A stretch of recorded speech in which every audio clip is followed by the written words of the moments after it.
그리고 이제 우리가 보면 우리 마음이 그 어떤 때는 들뜨기도 하고 어떤 때는 슬프기도 하고 어떤 때는 걱정도 되고 섭섭하기도 하고 이 불안하고 이 섭섭하고 화나고 이 섭섭하고 화나는 거 이게 아주 보통 일이 아니에요. 섭섭하고 화나는 거 이거는 애들이나 어른이나 똑같아요. 똑같은 거예요. 근데 이제 그런 거를 어떻게 다스려야 되는가 이게 이제 재능과 감정인데요. 그럼 감정이라는 게 뭐냐? 이 불안하고 이 섭섭하고 화나는 거거든요. 화나는 거. 그래서 이 섭섭한 마음과 이 화나는 분노를 어떻게 이걸 다스려야 될 것인가 이게 인간 다 화나잖아요. 근데 이제 화가 나면 그 반드시 이유가 있는데 그럼 이제 바람이 불어서 화가 난다. 그럼 어떻게 해야 될까요? 바람을 가서 막 막아야 될까요? 손바닥으로? 어떻게 해야 돼요? 그럼 뭐 또 누가 떠들어서 화가 난다. 그럼 그 떠드는 사람 쫓아가서 막 싸워야 될까요? 어떻게 해야 될까? 그러면 다른 사람이 저 사람 때문에 아주 내가 화가 난다. 저 사람이 밉다. 그러면 그 사람하고 같이 싸움을 해서 그 문제를 해결해야 되나.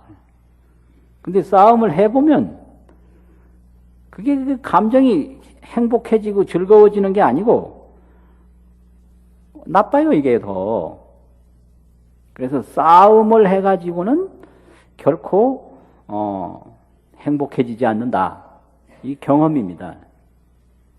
싸움을 해가지고는. 그래서 싸움 잘하는 사람은 맨날 행복할 것 같아도 행복하지 않아요. 그래서 첫째로 이 싸움꾼은 되지 말아야 돼요. 그 엄마는 싸움꾼 그래가지고 툭 하면 시비 건다고. 그러면 싸움꾼 엄마가 행복하냐고는 안 행복해요. 그래서 싸워서 감정을 해결하는 이거는 나쁜 방법이거든요. 그럼 싸움 없이 해결하는 게 이제 좋은 방법인데요. 그럼 싸움 없이 이제 해결하려면 모든 걸 그냥 억눌러서 참아야 되냐. 이 참는 방법도 안 좋은 방법이거든요. 자꾸 참다 보면 여러 가지 또 병이 더 깊어져요. 그럼 어떻게 해야 되는가? 그 자기 감정이 일어나는 것을 깨달아서 살펴야 돼요. 이걸 각조라고 그럽니다. 한문에서는. 깨달을 각자하고 빛을 조자가 있어요. 각조. 그러면 뭐 마음이 섭섭한 마음이 들면 아 내가 지금 섭섭해하고 있구나. 이걸 비춰보는 거예요. 이게 각조입니다. 그럼 깨닫게 돼요. 뭘 깨닫게 되는가? 아 내가 지금 섭섭한 마음을 일으키고 있다. 이걸 깨달아요. 그래서 그 섭섭한 마음을 들여다보는 게 이게 조예요. 아, 섭섭하게 내가 생각하고 있다 느끼는 게 각이고, 그걸 섭섭하게 생각하고 있구나 이렇게 비춰보는 게 조거든요. 각조. 그러면 사라져버려요. 아, 지금 내가 서운하게 생각하고 있구나, 이 서운하게 생각하고 있구나 하는 자기 마음을 자기가 깨달아서 돌아보면 없어진다. 이게 각조 공부입니다. 그리고 또 왜 섭섭한가 또 이유도 알게 돼요. 나중에는 내가 누구한테 서운하다 그러면 왜 서운하냐? 가령 이제 옛날에부터 아는 사람이라 찾아가면 자기를 잘 대해줄 줄 알았는데 잘 안 대해주더라. 그러게 서운할 거 아니에요. 그러면 그 서운한 마음이 왜 들었는가? 잘 대해주기를 바라는 욕심이 있었다는 거예요. 욕심이. 그 욕심 때문에 서운한 거예요. 그래서 모든 분노는 욕심에서 생기거든요.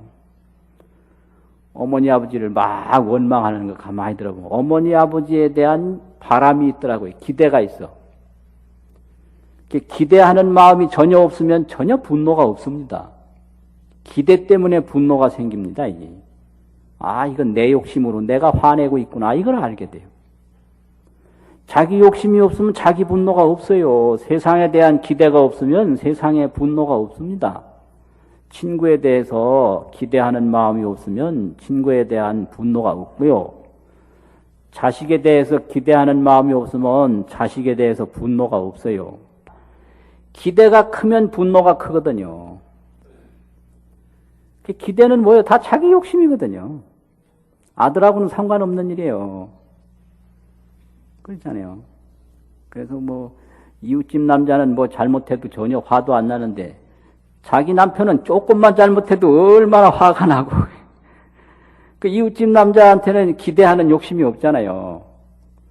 그래서 자기 마음을 자기가 돌아보고 챙기는 게 그게 각조입니다. 이게 각조 공부예요. 각조 공부. 그래서 자기 마음을 자기가 챙겨야지 누가 챙기겠습니까? 그러니까 요즘에 이게 잘 안 되는 거예요. 그래서 카리스마라는 말 있지 않습니까? 카리스마. 이게 재능과 권위거든요. 카리스마가. 무능하면 카리스마가 안 생깁니다. 또 아주 이게 멸시가 계속된다든지 그러면 카리스마가 없잖아요. 권위가 붙어야 카리스마가 있는 거잖아요. 이게 전부가 이게 능력에서 오는 거죠. 카리스마라는 게. 그런데 카리스마만 가지고 행복하냐? 아니거든요. 내 마음을 내가 통제할 수 있고 내 마음을 내가 조절할 수 있어야 되거든요. 그거는 각조 공부를 하지 않으면 안 돼요. 그래서 이제 처음에는 화가 난 다음에 좀처럼 몰라요. 자기가 화내는 줄을 자기가 모릅니다. 이때 큰 사고가 벌어지는 거예요. 이때. 근데 이런 공부를 자꾸 하려고 노력하면 조금 있으면 알게 되거든요. 나중에는 점점 빨리 알게 돼요. 화가 나면 금방 알게 돼요. 나중에는 화가 나려고 할 때 벌써 알아버려요. 그거 알면 사라져요, 이게요. 그래서 아주 빨리 알아서 빨리 이걸 알아채면 사라져버리는 거예요. 그래서 남이 볼 때는 전혀 화 안 내는 사람처럼 보이는데 사실은 그게 아니고 마음 챙기는 공부의 선수들이에요. 마음 챙기는 공부의 선수들이 되면 다른 사람이 볼 때 화가 안 나는 걸로 알거든요. 그런데 그게 그런 게 아니라 빠를 뿐이에요. 섭섭한 마음이 일어나려고, 또 화내려고 그러네? 알면 사라져버려.